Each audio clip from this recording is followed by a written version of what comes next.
What's up YouTube? In today's video we are going to be setting up a CoralVue Hydros X3.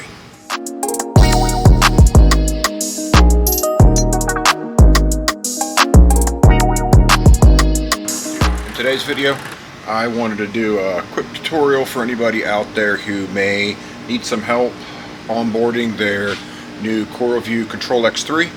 Now the steps for doing this is pretty much going to be the same when onboarding any other Hydros model. Now what's nice about the Hydros X3 is this does have the ability to become part of your collective. It does come with a probe port and then also 2 sense ports. The sense ports allow you to connect accessories like flow sensors, leak detectors, or anything of that nature, which would be an input in the Hydros world, and you can use it to react to things like shut down equipment or refill your aquarium using like an ATO or something like that.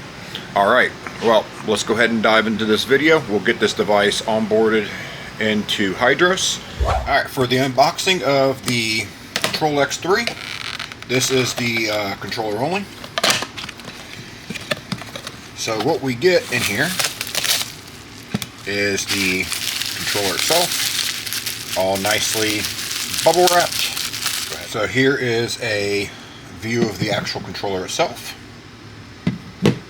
These are going to be your 2 command bus. When we go to connect this to my collective, we'll disconnect the terminator and we'll end up connecting the terminator from my X2 into this port here. And then currently where my terminator is on my X2, we'll run this and we'll put this into this port here from the X2, and we'll get everything linked up and get it onboarded into the Hydros app. So, to save a little time, I'm not going to screw this in because I like to avoid putting holes into my equipment's cabinets if I can avoid it.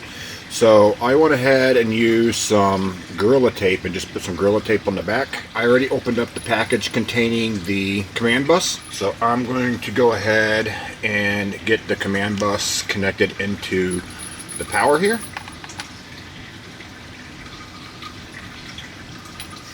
We are going to need to remove this terminator.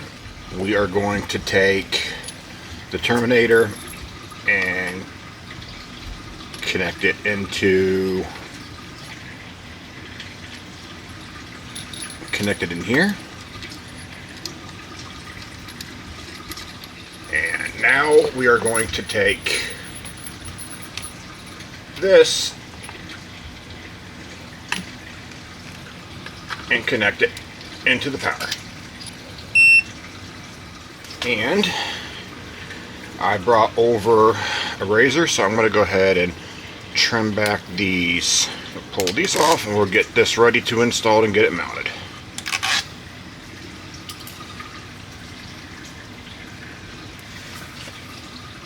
There we go. Let's go ahead and dive into the app and we'll get this thing onboarded. Alright, let's go ahead and get the Hydros app open. If this is your first time setting up a Hydros device, you'll have to go through the process of setting up your account. But to onboard this, I'm going to click the hamburger menu. I'm going to click the plus button up here.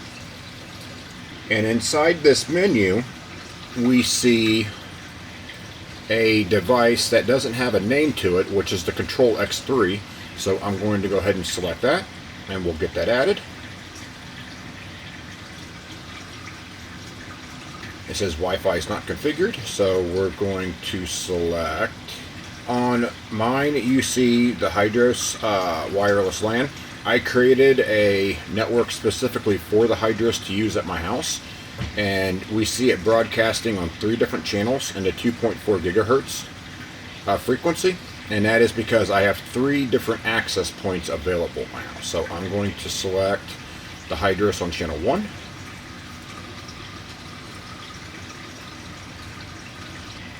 I'm going to go ahead and put in my Wi-Fi password. We'll give this device a name. This is going to be my X3 or auto water change. We'll say submit. Now it's registering my device to the cloud. It's going through the process of installing the root certificate. Now it's installing a device certificate. And essentially what this means is, since it's installing all this, it's going to use PKI, or public key infrastructure, for the communication with AWS. That's a totally different conversation and outside of the realm of what we need to discuss with Hydros. Alright, it has been successfully onboarded. So right now it's not part of my collective. Now to add this device to my collective, we're going to hit the arrow. I'm going to select my collective. We'll hit the hamburger menu. We'll select devices. I'll hit the plus sign. It wants to know which device I want to add. I'm going to say X3 AWC, and I'm going to say upload changes.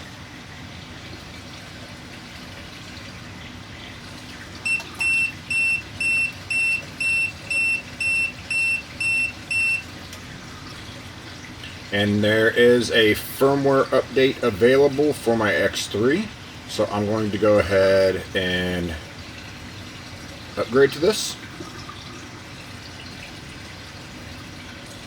And that is probably why it beeped, because of the firmware mismatch, which makes complete sense. Typically in the IoT world, or the Internet of Things rather, when it comes to high availability with devices, they make improvements or bug fixes in previous code versions. So depending on what was changed from 3.17 to the 3.23 version that the other two devices are running, could definitely cause some issues from the device collective perspective, with the devices being able to communicate with each other successfully. Alright, the firmware has downloaded, so now we are going to get it installed. Alright, install new version. We'll say install. Alright, it is now running the new version, and everything in the app is looking good. Cool. Alright guys, well, that is how you onboard a Hydros Control X3. I hope this video has been informative for you. If there are any other Hydros tutorials that you would like to see, or if you feel that there is something I could have done better or I could have improved on, please let me know in the comments below. Comments and criticism always help me out. Alright, and I think that'll do it for this video, guys. Alright, I'm out. Peace.